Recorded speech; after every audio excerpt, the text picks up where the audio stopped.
একই ফ্ল্যাট ভাড়া করে একই জায়গায় রাখবে দুজনকে। এটা আসলে তো কখনো বাংলাদেশের ওয়েদারে সচরাচর এরকম হয় না যে দুইজন ওয়াইফ একসাথে থাকবে, রাজি হবে। আমার নাম জান্নাতুল ফেরদৌস। জান্নাতুল ফেরদৌস এবং ডাক নাম হচ্ছে নূপুর। নূপুর। সো নূপুর, রাইট নাও আপনার এজ কত? 18+। 18+। আপনার জন্মসাল কত? 2001। 2001 এর কোন মাস? 9 জুন। 9 জুন। আপনি 18+। জি। সো নূপুর, আপনি কি এই জীবন গল্প অনুষ্ঠানটা শুনতেন আগে থেকে বা দেখতেন? আমি প্রথম থেকেই শুনতাম, একদম প্রথম থেকে। আমার 9 বছর ধরে আমি ধরনের অনুষ্ঠান আমি করছি। আমি অত বছর ধরে শুনতে পারিনি, বাট আমি বিগত 2 বছর কি আড়াই বছর, মানে আমি তো এর আগে আরেকটা রেডিওতে করতাম, সেখানেও হয়তো বা শুনতেন, রাইট? নাকি শুধু আমি মানে ইউটিউবে যেগুলো প্রচার হয়েছে আমি সবগুলো শুনেছি। That's fine. তো যাই হোক, অনেক বড় একটা ইন্ট্রো হয়ে গেল, আমরা বরং আর দেরি না করি আপনার গল্পটা শুনি। শুরু করুন আপনি। আমার বাবা মা দুজনই বাক ও শ্রবণ প্রতিবন্ধী, তারা দুজনই কথা বলতে পারে না। হয়তোবা যে এটা এই ইস্যুটার কারণে আমার জীবনের এই অবস্থা। ছোটবেলা থেকে আমি ভালোবাসা কি সেটা পাইনি, বাবা মার ভালোবাসা কি, বড় ভাই বোনের ভালোবাসা কি আমি আসলে। বাক এবং শ্রবণ প্রতিবন্ধী কি তারা জন্ম থেকে ছিলেন? আমার বাবা জন্মগত ভাবে, কিন্তু আমার মা এসএসসি কমপ্লিট করেছে, তারপর একটা পারিবারিক অনুষ্ঠানে তার টাইফয়েড জ্বর হয়। পারিবারিক অনুষ্ঠানে আপনার রং খেলা হচ্ছিল, গ্রামের বিয়ের ভিতরে যেমনটা হয়। তো ওই রং নাক মুখ দিয়ে গিয়ে খুব খিচুনি হয়, তারপর টাইফয়েড জ্বর থেকে আসলে তার জবানটা চলে যায়। তারপর অনেক চেষ্টা করা হয়েছিল ডক্টরের কাছে, মানে ততক্ষণ অবধি খুব দেরি হয়ে যায় এবং রংটা টোটালি ব্রেনের সাথে জমে যায়, যার ফলে আর কোনো তাকে ঠিক করার উপায় ছিল না। ঠিক করার উপায় যদি থাকতো তাও 99% তার মৃত্যুর চান্স ছিল, যার জন্য তাকে এভাবেই মানে রাখা হয়। আমি এখানে একটু বলে নিচ্ছি, ওনার মা আছেন স্টুডিওর বাইরে এবং ওনার গল্পের প্রেক্ষাপটে হয়তো ওনার মা আসবেন এখানে যদি প্রয়োজন হয়। শুধু মা না, ওনার ছোট বোনও আছেন। আপনারা ধৈর্য ধরে পুরো ভিডিওটা দেখবেন এবং একই সাথে পুরো অনুষ্ঠানটা আপনারা শুনবেন প্রিয় শ্রোতা। প্রয়োজন হলে আমরা আমাদেরকে স্টুডিওতে নিব। আমি সরি, মানে খুব খারাপ লাগছে শুনতে। তো এই কারণেই মূলত আপনার বাবার সঙ্গে আপনার মাকে বিয়ে দেওয়া হয়েছে? না, আমার মা খুবই সুন্দরী ছিল। আমি মাকে দেখে আমি বুঝেছি উনি টিনেজে আরো সুন্দর ছিল, তার চুলগুলো খুব সুন্দর ছিল। তার জন্য বিএফডিসি থেকে অনেক প্রপোজাল এসেছিল ফিল্মের জন্য, অভিনয় করার জন্য। হ্যাঁ। তো আমার বাবাও ফিল্ম এফডিসিতে কাজ করতো। তো বাবা অ্যাকচুয়ালি, মা ওখানে যেত শুটিং দেখার জন্য যেত, কিন্তু তখনই হয়তো বাবার পছন্দ হয়ে যায়, যেহেতু বাবাও কথা বলতে পারতো না, কিন্তু ওনার সাইন ল্যাঙ্গুয়েজটা খুব ভালো ছিল। আচ্ছা। তো বাবা মাকে দেখে পছন্দ করে ফেলে। এক পর্যায়ে আমার মার পিছু করতে করতে আমার বাড়িতে চলে আসে, সে মানে মুখের উপরে বিয়ের প্রপোজাল দিয়ে ফেলে। কিন্তু এখানে আমার বাবা আসলে এটাকে ভালোবাসা বলে কিনা জানি না, বাবা একটা রং করেছিল, আমার দৃষ্টিতে এটা রং। তার প্রথম বিবাহ হয়েছিল, তার বাবা মা মানে আমার দাদা দাদি ফোর্স করে বিবাহটা করিয়েছিল, যার ফলে সে ওটা তার মানুষ বলে না যে আমাকে জোর করে বিয়ে দেওয়া হয়েছে, বাবা মার ইচ্ছাতে বিয়ে করলাম। তো আমার বাবাও সেটা করেছিল, কিন্তু সেই ওয়াইফের প্রতি আমার বাবার মন থেকে কোনো ভালো লাগা ছিল না, যার ফলে সে ছোটবেলাটা কাটিয়েছে ঢাকাতে। তো আমার আম্মুকে সে খুব পছন্দ করতো, আর ওটাই আমার আম্মুকে বলা যায় যে আমার আম্মুকে মন থেকে সে পছন্দ করে বিয়ে করেছে। এটা আমার ফ্যামিলির কেউ জানতো না। যখন আমি আমার আম্মুর পেটে, তখন মেবি বিষয়টা একটু ফ্ল্যাশ হয় যে আমার বাবা এখানে রেগুলার আসে, হঠাৎ কোথায় চলে যায়, কোথায় থাকে সে। আস্তে আস্তে যখন আমার জন্ম হয়, তখন আমার আম্মুর বিয়েতে যারা সাক্ষী ছিল বা বাবার ফ্রেন্ড ছিল যারা কথা বলতে পারে না, সেখান থেকে একটা জিনিস লিক হয় যে তার দেশের বাড়িতে ওয়াইফ আছে, তাদের ছেলে মেয়েও আছে। তখন আমার বাবা আসলে এটা টোটালি খোলসা করে সবার কাছে বলে যে আমি আসলে ওকে ভালোবাসতাম, ওকে যদি এটা বলতাম তাহলে তো তাকে বিয়ে করতে পারতাম না। তখন বিষয়টা আসলে ওপেন হয়।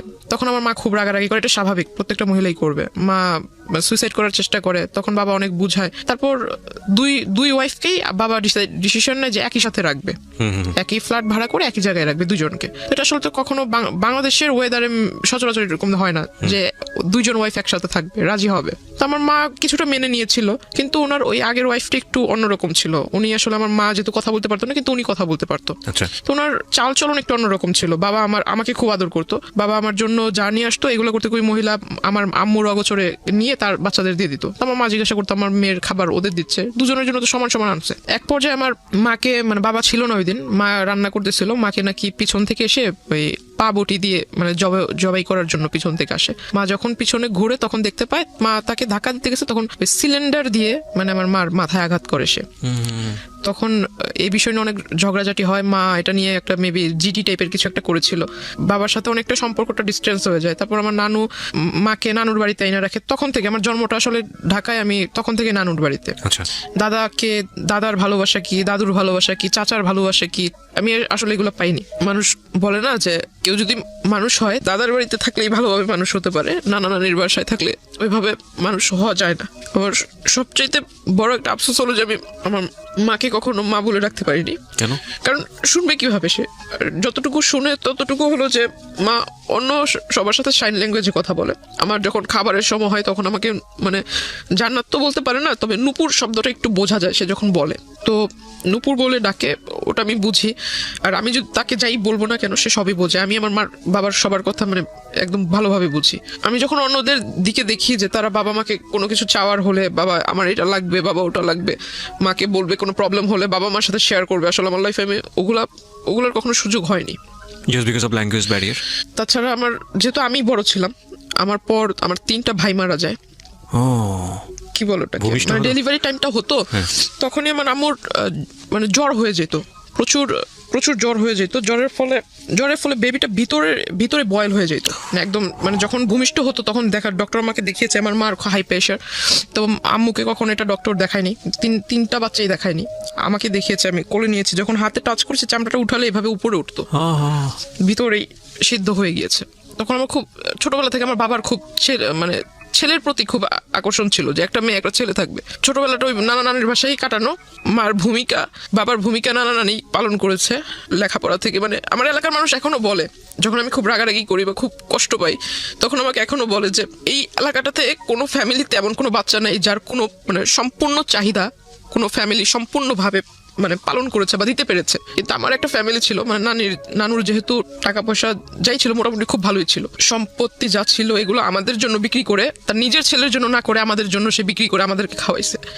এখনো অবধি মানে আমাদের কোনো কাজ করতে হয় না, বসে বসে খাচ্ছি। মার বিয়ের পর আজ আমার 18+ চলতেছে, প্লাস আমার আম্মু বিয়ের সম্পূর্ণ বয়সটাই তার মার বাসায়। আসলে এগুলো তো আসলে খরচের বিষয় আছে, তাই না? এগুলো কয়জনে করে?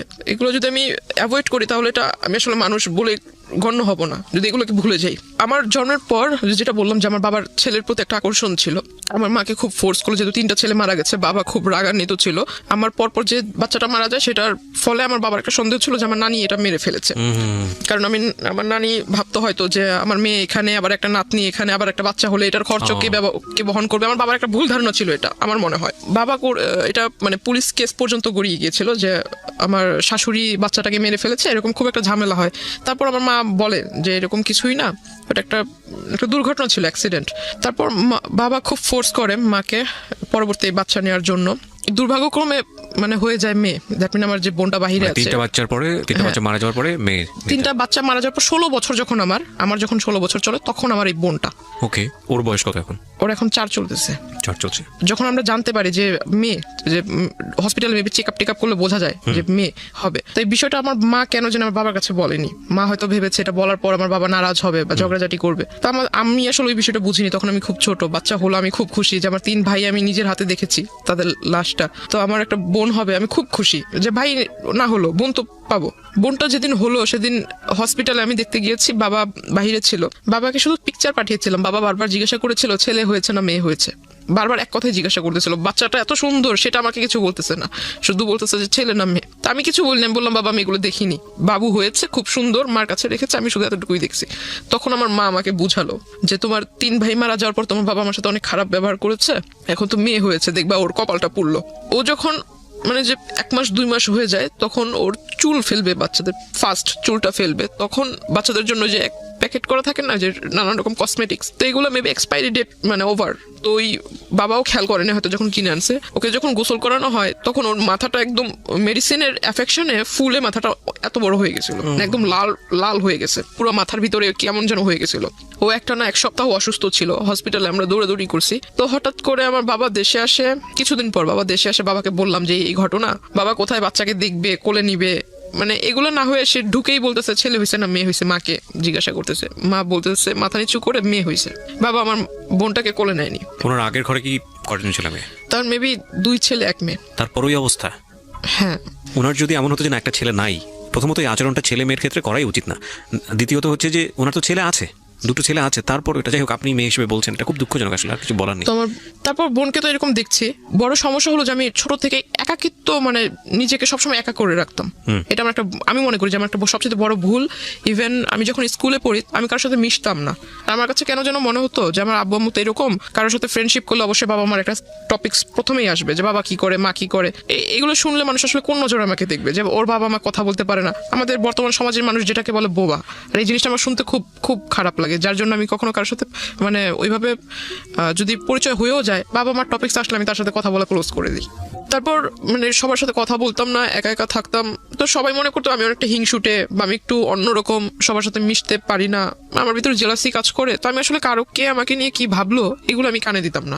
আমার ছোটবেলা থেকেই নামাজের প্রতি একটা আকর্ষণ ছিল, আল্লাহ তাআলার সমস্ত আদেশ নিষেধ এগুলো মেনে চলি ছোট থেকেই। আর আমার ছোটবেলা থেকে কেন জানি যে অ্যারাবিক কালচার যেটা আমার কাছে খুব ভালো লাগে। তো কলেজে উঠলাম, এসএসসির পর যে 3 মাস বন্ধ থাকে, 3 মাসের ভিতরে অনেক ঘোরাঘুরি হয়েছিল, অনেক জায়গায় মানে ঘুরছি। তো হঠাৎ করে একটা বিয়ের প্রপোজাল আসে আমার জন্য। তো ছেলেটা মেবি রাজনীতিতে জড়িত ছিল। তো যখন শুনলাম যে রাজনীতি করে, ঠিক আছে রাজনীতি করে ভালো, বিয়ের পর হয়তো বউকে ভালোভাবে রাখবে, প্রত্যেকটা ফ্যামিলি চায় তার মেয়ে একটা ভালো ভালো ছেলের কাছে বিয়ে হোক। কি করে যেন বাবা খোঁজ নিয়ে দেখে যে ছেলের আসলে মানে ব্যাকগ্রাউন্ড ভালো না, নেশা টেশা করে, তো এজন্য ওটা রিজেক্ট হয়ে যায়। তারপর ওই ছেলেটা করে কি, মানে রিজেক্ট তো আমার বাবা মানে বললো, বাবার দ্বিমত ছিল। তো ওই ছেলেটা আসলে মানে পরে একটা আমার এলাকাতে ওর পরিচিত কোনো লোক টোক দিয়ে পরে বলে যে আমার নাকি মানে বিয়ের সাংসারিক জীবনে যাওয়ার মতো আমার ভিতরে মানে কি বলে এটাকে সক্ষমতা বা এরকম কিছু নাই। কে বলে এটা? মানে ওই লোকটা বলে। আচ্ছা, যার সঙ্গে বিয়ে হওয়ার কথা। হ্যাঁ হ্যাঁ। তারপর আমার শুনতে মানে যখন শোনার পর আমি আর বাড়িতে কিছু বলিনি, বললাম যে এই লোকের সাথে তো আর আমার বিয়ের সম্বন্ধটা আগায় নেই বা ওইরকম কোনো কথা হয়নি, জাস্ট দেখা সাক্ষাৎ হয়েছে, বাসায় আসছে দেখার জন্য, ওই পর্যন্তই, তাহলে এই বিষয় নিয়ে আর আগায় দরকার কি। ওই বিয়ের প্রস্তাবটা ওটা সবকিছু আমরা ভুলে গেলাম। তারপর আমি ভাবলাম যে সামনে কলেজে ভর্তি হতে হবে, কলেজে যাব, আর নতুন কলেজ, নতুন এরিয়া। যেদিন ফার্স্ট ডে কলেজে গেলাম, খুব মানে প্রথম দিনই খুব মানে ক্লাসের মানে 42 জন স্টুডেন্টের মধ্যে যেন টিচারদের চোখের মণি হয়ে গেলাম। কলেজে স্টার্ট হওয়ার 2.5 থেকে 3 মাসের ভিতরে আমার ফোনের ভিতরে একটা ফোনের মেসেঞ্জারের ভিতরে একটা নক আসে, রিকোয়েস্ট আসে যে ওই কেউ কাউকে মানে অ্যাট ফার্স্ট আপনার ফ্রেন্ড রিকোয়েস্ট পাঠায় নেই, কিন্তু মেসেঞ্জারে যে রিকোয়েস্টটা করে, মেসেজের রিকোয়েস্ট সেটা করে। তো আমি আসলে দেখতে পাই মানে আমার একটা রাজনৈতিক যে প্রেক্ষাপটটা, আমার ছোটবেলা থেকে কেন যেন মনে হতো যে আমি বড় হয়ে লেখাপড়া করে ইচ্ছা ছিল যে আমি এগুলো করব।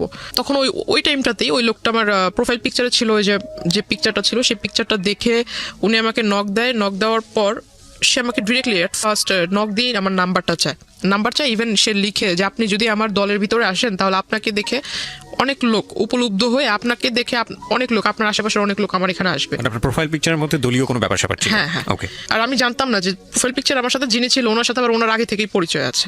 ওটা উনি দেওয়ার পরে আপনার প্রোফাইল পিকচারের মধ্যে এমন একজন ব্যক্তি ছিল যার সঙ্গে যিনি আপনাকে নক দিয়েছেন তার পরিচয় ছিল? হ্যাঁ। ওকে। মানে ওনার ওখানে উনি কাজ করতো, যিনি আমাকে নক দিয়েছে। তো উনি আমাকে যখন এই মেসেজ দেয় তখন আমি ভাবলাম যে উনি আমাকে মেসেজ দিয়েছে, আমি ওনাকে চিনি না, উনিও আমাকে চিনে না। এই প্রথম যেহেতু মেসেজ দিয়ে আবার নাম্বার চাচ্ছে, প্রথমেই নাম্বার চাচ্ছে, প্লাস বলছে যে আমার দলে আসলে আপনার লাইফটা অনেক ভালো হবে, লাইফটা অনেক ভালোভাবে লিড করতে পারবেন, অনেক বড় পোস্ট পাবেন, দেশে বিদেশে ভ্রমণ করতে পারবেন, আরো অনেক কথা। তো আমি আসলে এই কথা শুনে আমার কাছে আমার অনেকটা মানে টাউট টাইপের মনে হয় যে লোক বাট পারে, মানে আমি তো এখনো পূর্ণ এজে পৌঁছায় নেই, তো আমি কিভাবে রাজনীতি করব? আর আমাকে সে পোস্ট দিবে, আমি পোস্ট মানে আমার একটা সিগনেচারে মানুষ এই দেশ থেকে ওই দেশে চলে যাবে, এটা আবার এমন কোন ক্ষমতা? দুনিয়াতে তো অনেক রাজনীতিবিদ আছে যাদের বয়স অনেক বেশি, একটা নির্দিষ্ট টাইম থাকে না। তো আমি ওইটা মিন করে মানে তার সাথে কথা বলিনি, সে আমাকে রিকোয়েস্ট পাঠিয়েছে, তার সাথে কোনো কথা না বলে আমি সাথে সাথে রিকোয়েস্টটা রিমুভ করে দিই। অনেকদিন যায়, সে আবার অন্য একটা আইডি থেকে রিকোয়েস্ট মানে ওইভাবে রিকোয়েস্ট করে সেম কথা বলে, তখন আমি বুঝতে পারি যে অন্য আইডি হলে কি হবে, লেখা তো সেম, নাম্বারটাও সেম, আমি ওটা রিমুভ করে দিই। তারপর সে আমাকে সে একটা কাজ করেছিল যে আমার ফেসবুকের ভিতরে যে পিকচারগুলো আমি আপলোড দিতাম সেগুলো সবকিছু পাবলিক ছিল, পাবলিক থাকলে মেবি লাইক টেক বেশি আসে এরকম কিছু।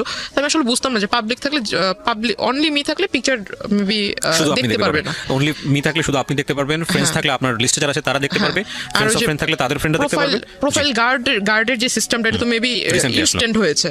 তো তখন প্রোফাইল পিকচারে ওরকম লকটক সিস্টেম ছিল না, পিকচারটা সে ডাউনলোড করে রেখেছে, ডাউনলোড করে মেবি ওই যে প্রিন্ট আকারে বের করেছে। তারপর আমার ওখানে ইউনিফর্ম পরা কিছু ছবি ছিল, ইউনিফর্মের সাথে আপনার যে আইডি কার্ডের যে লেসটা হয়, লেসের ভিতরে কলেজের নাম ছিল, সে সমস্ত কিছু ডাউনলোড করে মানে টোটালি অ্যাডভান্স ছিল, কোন পিকচারে মানে কোন ডেটে কোন পিকচার ছেড়েছি, আজকে একটা পিকচার ছেড়েছি, যে কমেন্ট করেছে সে কালকে পিকচার স্টাডি করেছে, হ্যাঁ সমস্ত কিছু সে নোট করেছে, প্লাস স্ক্রিনশট রেখেছে কারা মানে রেগুলার কমেন্ট করে, লাইক করে, প্লাস ওইখানে আপনার লাইক কমেন্ট এন্ড স্মাইলি দেওয়ার সিস্টেম আছে, এন্ড লাভ চিহ্নর মেবি একটা রিঅ্যাকশন আছে, ওইরকম কারা দেয়, হ্যাঁ সমস্ত কিছু। সে একটা মানে তার একটা স্বভাব ছিল কি সবকিছু লিখে, মানে কাগজ কলম তার কাছে মানে সবকিছু লেখার ভিতরে সে এক্সপার্ট ছিল।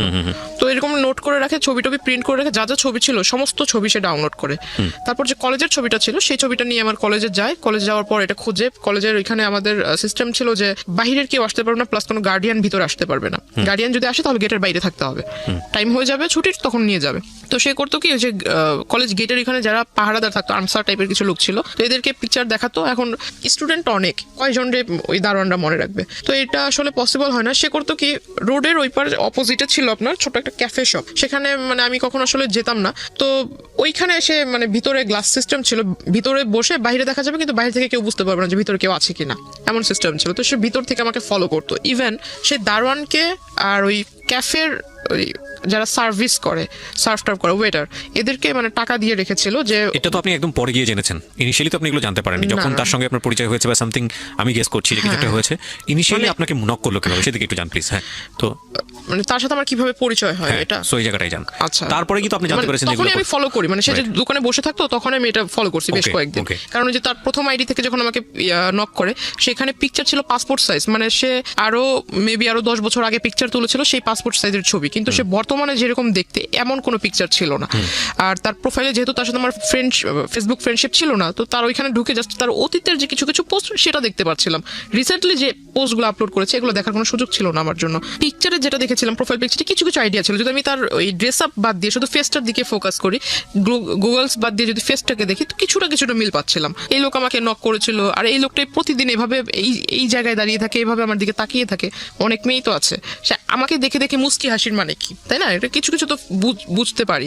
তাকে ওটা দেখলাম, অনেকদিন লক্ষ্য করলাম। হঠাৎ একদিন সে আমাকে ডাকে, আমাকে আমার নাম ধরেই ডাকে, প্রোফাইলে যে নাম ছিল সে নাম ধরে ডাকে। তখন আমি মানে একদম শিওর যে এই লোককে তো এতদিন আমি সন্দেহ করছিলাম, আসলে সে আমার জন্য এখানে আসছে, এটা তখন বুঝতে পারলাম। তারপর ওই দিন আর তাকে রেসপন্স দেইনি। কিন্তু ইন দ্য মিন টাইম নিশ্চয়ই আপনার ওই লোকটার সঙ্গে কোনো কথোপকথন হয়েছে না, যে কারণে সেখানে আসছে, নাকি শুধুমাত্র হাই মানে সে হ্যালো? ওই ছবি দেখে হাই হ্যালো ছবি দেখি সে আপনাকে ফলো করছে? মানে সে তো আমাকে নক করেছে ফেসবুকে অনেকবার, কিন্তু আমি তাকে রেসপন্স দেইনি। আচ্ছা। সে ওই পিকচার দেখেই মানে কনফার্ম হওয়ার জন্য এখানে আসছে। ওকে। প্লাস সে করেছে কি, যে কয়দিন আমার সাথে মানে প্রথম দিকে আমার সাথে যখন কথা বলার চান্সটা হয়নি, সে করেছে কি আমার সাথে যাদের পিকচার ছিল আপলোড করেছিলাম, যারা সেকেন্ড ইয়ারের স্টুডেন্ট ছিল, এদের সাথে একটা ভালো কম্বিনেশন করে ফেলেছে। কিভাবে কম্বিনেশন করেছে, সে পরিচয় দিয়েছে সে আমার দাদু, আপন দাদু। আমার বাবা মা দেশের বাইরে থাকে। আর আমি যেটা করেছিলাম, আপনাকে প্রথমে বলেছিলাম যে আমার অ্যারাবিক কালচারের প্রতি একটা মানে কি বলে এটা, ঝোঁক ছিল, ভালোবাসা ছিল। হ্যাঁ, মানে ওটা আমি মেনটেন করতাম আর কি। তো আমি করেছিলাম যে যারা, তখন আমি আসলে বুঝতাম না, আইডিটা যেহেতু আমার ক্লাস 8 থেকে শুরু, তো আমি আসলে বুঝতাম না। আমি অনেকেরই দেখেছি যে ফেক আইডি তৈরি করে, তখন বুঝতাম না ফেক আইডি কি। অনেকে অনেক রকম ডিটেলস দেয় যে আমি থাকি এখানে কিন্তু অ্যাড্রেস দেয় অন্য জায়গায়। তো আমি যেহেতু অ্যারাবিক কান্ট্রি লাইক করতাম, তো আমি করেছিলাম কি যে ইউনাইটেড মানে আপনার দুবাইয়ের একটা অ্যাড্রেস দিয়েছিলাম, স্কুল ওইখানকার দিয়েছিলাম। তো আমি মানে আরবিতেও ভালো, ইংরেজিতে মোটামুটি ভালো, বাংলায়ও ভালো। তো আমার মানে এটা দিলে কে এটা দেখতে আসবে, আমার ধারণা ছিল এরকম। আর আইডিটাও খুলে দিয়েছিল আমার এক ভাগিনা, তো আসলে পাসওয়ার্ড টাসওয়ার্ড সবও জানতো। এগুলোর প্রতি এটা যে আসলে ইম্পর্টেন্ট এটা আর আমার মাথায় ছিল না। সে ওই জিনিসটা আসলে নোটিস করেছে যে আমি দুবাইয়ের নাগরিক, আমার বাবা মা ওখানে থাকে, সেও এটা পরিচয়। ও ওকে। ঠিক আছে, আমার বাবা মা দুবাইতে থাকে, আমি ওইখানে স্কুলে লেখাপড়া করেছি, বাংলাদেশ আসছি বড় হয়ে, এখন এখানে কলেজে পড়তেছি। সে জানে না যে আমি Bangladeshi high school and primary level পার করেছি। সে মনে করছে আমি দুবাইতে লেখাপড়া করেছি, Okay, okay. দুবাইয়ের নাগরিক, Okay. সিটিজেনশিপ আছে। তার ফিলিংস ছিল এরকমটা। তো সে করে কি, সেকেন্ড ইয়ারের যে মেয়েরা ছিল তাদের সবার কাছ থেকেই মানে সে ডিটেলস নেয় যে আমি আসলে কোন টাইমে কলেজে আসি, আমার সাথে আসলে কারো অ্যাফেয়ার আছে কিনা, আমি যখন কলেজে আসি কোনো ছেলে টেলে আমাকে আগায় দিতে আসে কিনা, এভরিথিং ডিটেলস সে নেয়। প্লাস আমার কোনো গার্ডিয়ান কোনোদিন কলেজে এসেছে কিনা। তখন দুই একজন মেয়ে বলে যে হ্যাঁ ওর সাথে তো একজন মহিলা এসেছিল, দ্যাট মিন আমার মার কথা, একজন মহিলা এসেছিল, সাথে বেবি ছিল। তো ওই লোক বলছে যে ওর মানে কোন মহিলা এসেছিল আইডিয়া আছে কিনা। তো আপনার সঙ্গে এগুলো আপনি জেনেছেন কিভাবে? মানে ওই মেয়েদের কাছ থেকে। আচ্ছা, ওই মেয়েরা এসে আপনাকে নক হ্যাঁ, করেছে? মানে ওরা ওই মেয়েদের সাথে, আমার সাথে তো তার কথা হচ্ছে না, কিন্তু ওই মেয়েদের সাথে সে ভালো একটা কন্ট্রিবিউশন করে ফেলছে। সো পরবর্তীতে মেয়েরা এসে আপনাকে এটা হ্যাঁ, বলেছে? আমাকে বলেছে, মানে Okay. যেমন গতকালকে ঘটনা ঘটেছে, আজকে এসে যেন বলছে এসে যে এরকম বলছে। একজন হ্যাঁ, তোমাকে খোঁজ করছিল। হ্যাঁ। ওকে। আমাকে বলছে, পরে আমি জানতে পারলাম। তো ওরা বলছে যে ওর মা, তো উনি বলছে যে ওর মা কিভাবে হবে, ওর মা বাবা তো দুজনেই দুবাইতে থাকে, আমি ওর দাদু, আপন দাদু, আমি শুধু বাংলাদেশে। ওর সমস্ত দেখাশোনা সমস্ত কিছু আমি করি, ওর লেখাপড়ার খরচ বাবদ সবকিছু আমি বহন করি, বাবা মা বাইরে থাকে। তখন আমাকে বললো যে তুমি ওই দিন যে মহিলা আসছে, তো আসলেই কি উনি তোমার আম্মু? তো আমি বললাম হ্যাঁ, এতে সন্দেহ আছে নাকি? পরের দিন আমি আমার মাকে বোনকে নানুকে বললাম যে তোমরা একটু কলেজে আইসো, আমার টিফিন পিরিয়ডের পরে কলেজে এসো। তারা গিয়েছে, তখন আমি সবাইকে দেখালাম যে আমার আম্মু, এটা হলো আমার নানু। তো সবাই বলতেছে তুমি এত স্মার্টলি চলাফেরা করো, তোমার নানু এরকম কেন? এখন কাউকে বুঝাইতে পারি না যে আমার নানু তো হলো গ্রামের মহিলা, কারণ সে যেভাবে চলা পছন্দ করে সে ওভাবেই চলবে। তো সবার ভিতরে একটা ডাউট ছিল যে আমি হয়তো মানে একদম লোয়ার ক্লাস, মিডল ক্লাস যেমনটা থাকে, মিডল তো একটু উচ্চবিত্ত মেবি মধ্যবিত্ত, লোয়ার ক্লাসে যেমন থাকে যে ওইখান থেকে উঠে এসে হয়তো একটু পাট টাট নিচ্ছি, এমন একটা ধারণা ছিল। কারণ ওই যে আমার দাদু সেজেছে, সে অনেক কিছু মিসআন্ডারস্ট্যান্ডিং তাদের ভিতরে তৈরি করে দিছে। তখন সবাই আমাকে একটু অন্য নজরে দেখছিল যে আমি আসলে মিথ্যা বলছি, এটা সেটা, সবাই একে অপরের সাথে মানে একটু উকি ঝুঁকি করে কথা বলছিল। আমাকে যখনই কেউ দেখে তখনই আমার সামনে একজন আরেকজনের কানে কানে কথা বলে, তখন আমার কাছে একটু সন্দেহ হলো। এই গতকাল ওই লোকের কথা শুনলাম, ওই লোককে সন্দেহ করতেছিলাম, সন্দেহটা বাস্তবায়ন হলো। আবার এখন এরা আমাকে, এতদিন এরা আমার সাথে কথা বলার জন্য সামনে আসতো, গায়ে পড়ে কথা বলবে, আমি কথা বলতাম না। এখন মানে এরাই আমাকে দেখে মানে একজন আরেকজনের কানে কানে কথা বলছে, নিশ্চয়ই মেবি বাজে কিছু। তখন জানতে পারলাম, জিজ্ঞাসা করলাম সেকেন্ড ইয়ারের একজনকে, যা জিজ্ঞাসা করলাম যে কি হয়েছে, তোমরা তো আমার মানে তোমরা পারো না আমাকে তোমাদের ক্লাসে টাইনা নিয়ে যায় মানে একসাথে বসায় রাখ, তো তোমরা এখন আমার কাছ থেকে দূরে দূরে সরছো, আমার সাথে কথা বলছো না, কারণ কি? তখন আমাকে তাদের ফোন বের করে দেখালো, এই যে দেখো। দেখে আসলে খুব রাগ হয়েছিল, দেখলাম যে একটা ফেক আইডি তৈরি হয়েছে খুব খুব রিসেন্টলি, মানে এক মাস এরকম হবে। সেখানে লেখা তার নাম অর্ধেক, আমার নাম অর্ধেক, প্রথমে তার নামের অর্ধেকটুকু, পরে আমার নামের অর্ধেকটুকু মিলিয়ে একটা আইডি তৈরি করেছে। এখন একটা পিকচার, যে কিছু কিছু সহজ যেগুলো বোঝার উপায়, যে আপনার সফটওয়্যার আছে যে কলেজ মেকার বলে, কোলাজ মেকার, যাই হোক, ওই পিকচার মানে এই পাশে একটা ছবি বসানো, এই পাশে একটা ছবি দেখাই যাচ্ছে, বুঝতেই পারতেছি যে এখানে একটা বসেছে, এই জায়গায় একটা এডিট করা হয়েছে। তো আসলে এটা ওরা সেকেন্ডারি স্টুডেন্ট, ওদের মাথায় কেন ঢোকে নাই আমি জানি না। তখন আমি বললাম, এটা তোমরা নিজেরাই দেখছো যে পিকচারটা এরকম করে বসানো হয়েছে, তো এটা আসলে যেভাবে বলছো এরকম তো ঠিক না। আর তোমরাই বলতেছো ওই লোক তোমাদের কাছে পরিচয় দিচ্ছে আমার দাদু, তারপর এখানে লেখা যে হাজব্যান্ড ওয়াইফ, তাহলে তোমরা এটা কিভাবে মানছো? ওইখানে লেখা ছিল হাজবেন্ড ওয়াইফ। হ্যাঁ, হাজব্যান্ড ওয়াইফ, তার সাথে আমার অনেক আগে থেকে রিলেশন, সে আমাকে বিয়ে করবে, বিয়ে করে নাই, বিয়ে করবে, কিন্তু হাজব্যান্ড ওয়াইফ। ওই যে এঙ্গেজ করলে মানুষ বলে না যে অলরেডি বিয়ে হয়ে গেছে, এরকম টাইপের, যে কাবিন করে যখন আংটি পরালে মেবি এরকম কিছু একটা ইন রিলেশনশিপ রেখা ছিল এরকম। তো আইডিটার ভিতর বেশি কয়েকটা ছবি ছিল না, তবে আমার প্রোফাইলে যে কিছু ছবি ছেড়েছিলাম এখান থেকে কিছুটা ওইখানে দেখেছি। তখন পর্যন্ত লোকটার সঙ্গে আপনার কোনো কথা হয়নি। তারপরে যে আমি তার সাথে মানে একটা আগ্রহ জাগলো, তার সাথে এবার কথা বলবো আমি, এতদিন সে আমাকে ফলো করছিল, এবার আমি তার সাথে মানে সামনাসামনি কথা বলবো। তখন আমি তার আইডিতে নক দিই, আইডিতে নক দেওয়ার ফলে সে আমাকে ডিরেক্টলি বলে যে আমি আইডিতে কথা, মেসেঞ্জারে কথা বলবো না, নাম্বার দেন, নাম্বারে ফোনে কথা বলবো। আমি বললাম এখন তো আমার মানে জানতে হবে সে যে এই কাজটা করলো, এত বড় একটা সমস্যা তৈরি করলো আমার জন্য, এটা মাত্র আমার কলেজের স্টুডেন্ট মানে ক্লাসমেট বা সিনিয়র স্টুডেন্টও দেখেছে, এটা যখন আমার বাড়ি পর্যন্ত যাবে, আল্লাহ না করুক যদি এটা জেনে যায়, তখন আমার কি হবে? কলেজ তো এখানে শেষ, আমার বাবা মায়ের অবস্থা। তখন আমি তার সাথে মানে যোগাযোগ করার চেষ্টা করি নিজ থেকে, তখন তাকে নাম্বার দিই, নাম্বার দেওয়ার পর সে কথা বলে, সে আমাকে বললো যে আমি আপনার সাথে দেখা করব। তো আমি বললাম দেখা তো আমিও আপনার সাথে করবো, আমার মানে আপনি আমার দাদু হন এটা আমি জানতে পারলাম। বলতেছে কার কাছ থেকে জানলেন? তো আমি বললাম এত কিছু আপনার জানার দরকার নেই, আপনি আমার দাদু হন আমি জেনেছি, কেমন দাদু হন আমি দেখবো, আর আপনি বলেছেন যে আপনি আমার দাদু হন, আবার আপনি আমার হাজবেন্ড হন, কোন দিক থেকে আপনার সাথে আমার সম্পর্ক হয়েছে? আমি এটা একটু কথা বলবো আপনার সাথে, যদি পারেন তাহলে আসবেন। অন্যান্য দিন দেখেছি কলেজের বাইরে ওয়েট করেন, যেখানে ওয়েট করেন ঠিক সেখানেই থাকবেন, আমি আপনার সাথে মিট করব। সে আসে, সে ভিতরে আপনার যে ছোট ছোট রেস্টুরেন্ট টাইপের কিছু একটা আছে, ওখানে বসে মানে ফোনের উপর একদম খুব বেশি ফাপড় মারছিল ফোন করে, এই এত লক্ষ টাকার ফার্নিচার সেট করো, ওটা করো, এটা করো, গাড়ি পাঠায় দাও, এটা সেটা। শেষমেশ অনেকক্ষণ ফোনে কথা বলার পরে দেখলাম যে হঠাৎ একটা কল আসলো, তখন বুঝলাম যে তখন সে শুধুই মানে ফাপড় মারতেছিল, কাউকে কল টল কিছুই দেয়নি, কানে ফোন নিয়ে শুধু বলতেছিল। হঠাৎ একটা কল আসে, তখন কল রিসিভ করে কথা বললো, আমার খুব হাসি পাচ্ছিল তখন।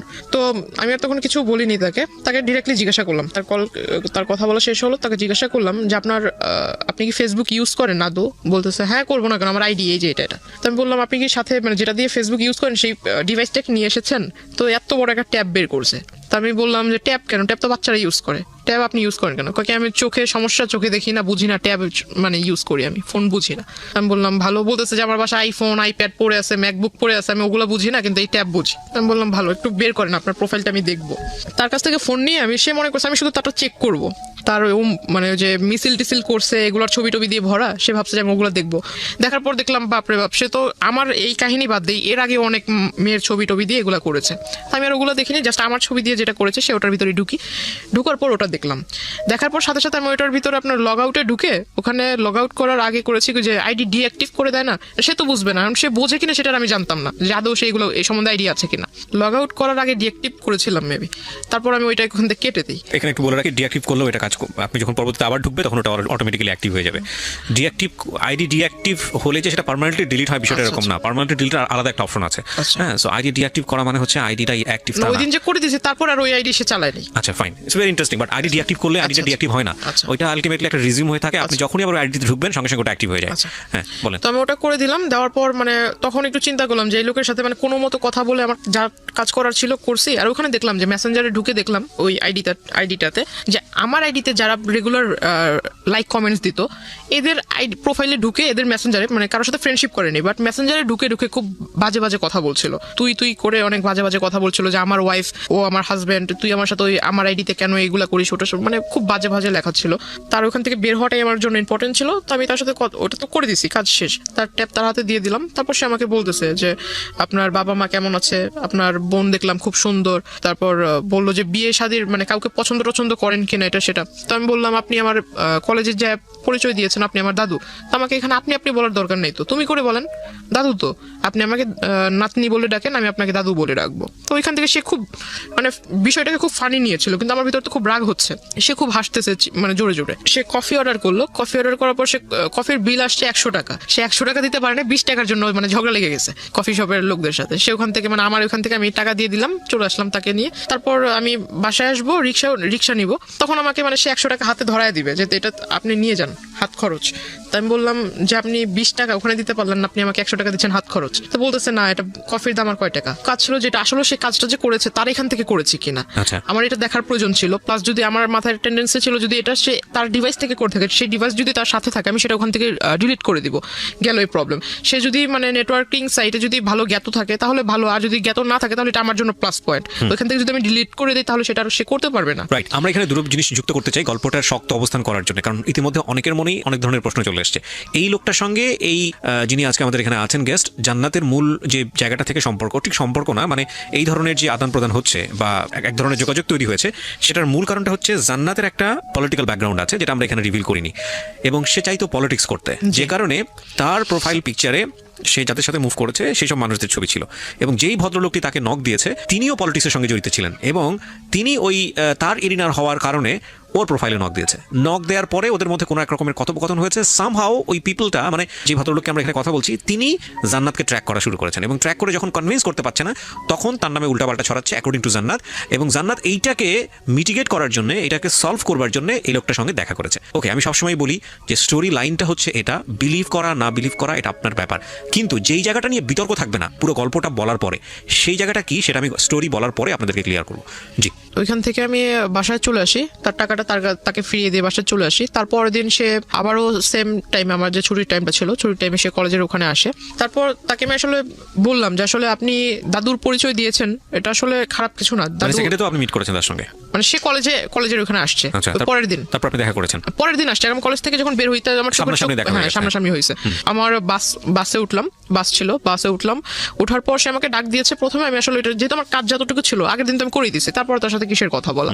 তো আমি বাসে উঠে গেছি, সেও পিছন পরের বাসে উঠছে, ওই বাসে আর জায়গা ছিল না, পরের বাসে উঠছে। কিন্তু আপনার যে সে এত বড় একটা ক্ষতি করলো বা এরকম একটা কাজ করলো, আপনি তাকে কিছুই বললেন না? না, আসলে আমার থটটা ছিল যে আমি বাড়িতে কোনোভাবে না জানুক, কারণ বাড়িতে যদি একবার জানাজানি হয়, প্রিন্সিপাল আমার কলেজের টিচারের মাধ্যমে আমার ফ্যামিলির লোক জানবে, যে আমাকে ভর্তি করতে সহায়তা করছে, তার কারণে যদি বিষয়টা চলে যায় তাহলে আমার লেখাপড়া ওখানেই বন্ধ হয়ে যাবে। তো আপনি তাকে এটা বললেন না যে আপনি নেক্সট টাইম এই কাজটা করবেন না? বাইরে বিষয়টা যদি আমার বাড়িতে জানে তাহলে তো আমার কলেজেই বন্ধ। কিন্তু যেই লোকটা আপনার এই কাজটা করলো তাকে কি কিছু বলেছিলেন যে আপনি এই কাজটা কেন? তাকে এখন বলবো। আচ্ছা, ওকে। তারপর আমি বাসে উঠলাম, সে ওই বাসে জায়গা পায়নি, পরের বাসে উঠেছে। তো এখানে নামলাম, সেও মানে একদম তাড়াহুড়া করে নেমে আমার মানে সামনে আসছে, বলতেছে যে একটু কথা বলে যান।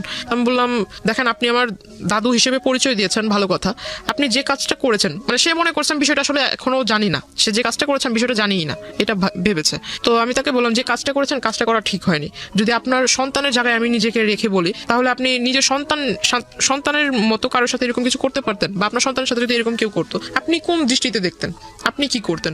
আপনি যখন এই কাজটা করেছেন আপনার মাথার ভিতরে কি বিবেকের লোপ পেয়েছিল? সে বলতেছে আমি এমন কি কাজ করেছি, আমি তো এমন কিছু করিনি। তখন আমি আমার ফোন থেকে ওই আইডিটা বের করে তাকে দিলাম, এটা কি করেছেন? সে বলতেছে আমি করিনি। তখন তো আইডি ডিঅ্যাক্টিভ, আপনি কিভাবে বের করলেন? না, তার আইডির যে স্ক্রিনশট, স্ক্রিনশট ছিল সেটা আমি দিলাম, কারণ আমার ওইখানে তো আমি তো আর এই বিষয়ে আগে জানতাম না, এটা তো আমি জেনেছি আমার ওই যে সেকেন্ড ইয়ার স্টুডেন্টের কাছ থেকে। তো আমি এটা দেখালাম, দেখানোর পর বলতেছে না আমি এটা করিনি, এটা হয়তো অন্য কেউ করছে। তো আমি বললাম আপনার আর আমার সম্পর্ক কি এটা আমি নিজেই জানি না, আপনার আর আমার এমন এমন কোন রিলেশনশিপ বা আপনার সাথে আমার কবে পরিচয় হয়েছে। ফাইন, এখন আমি পরিষ্কার হচ্ছি। মানে আলটিমেটলি আপনি যে ওনার কাছ থেকে আপনার এই ফলস আইডিটা ডিলিট করবেন এটা উনি জানতো না আগে থেকে, না, না। আপনিও জানাতে চাননি, কারণ মানে আপনি উনি টেকনিক্যালি হয়তো ভাবছে যে আমি এই সম্পর্কে জানি না। রাইট। সো আপনি খুব টেকনিক্যালি জিনিসটা ডিলিট করে দিতে চেয়েছেন। ওকে তো ফাইন। আমি তাকে এটা তাকে যখন দেখাই স্ক্রিনশটটা, সে বলতেছে যে না আমি এটা করিনি। তো আমি বললাম যে দেখেন, মানুষ মানেই মরণশীল, মরতে হবে। আর আপনি যেভাবে মানে ডায়লগ মারেন এগুলো আসলে আমার সামনে, আমি আসলে যেটা বললাম যে আমি স্ট্রেট ফরওয়ার্ড কথা বলি, এতে যদি কারো খারাপ লাগে আমার কিচ্ছু যায় আসে না, খারাপকে আমি খারাপ বলবো। আমি তাকে মুখের উপরে বলছি যে এইসব ভণ্ডামি ছেড়ে ভালো হন, রাজনীতি করেন বলে যে আপনার প্রভাব আমাকে খাটাবেন বা আপনি আমাকে উমুকের ভয় দেখাবেন, আমি কিন্তু এতে ভয় পাবো না। আর এইসব কথা আমাকে বললেন না। আর যে কাজটা করেছেন কাজটা মোটেও ঠিক হয়নি।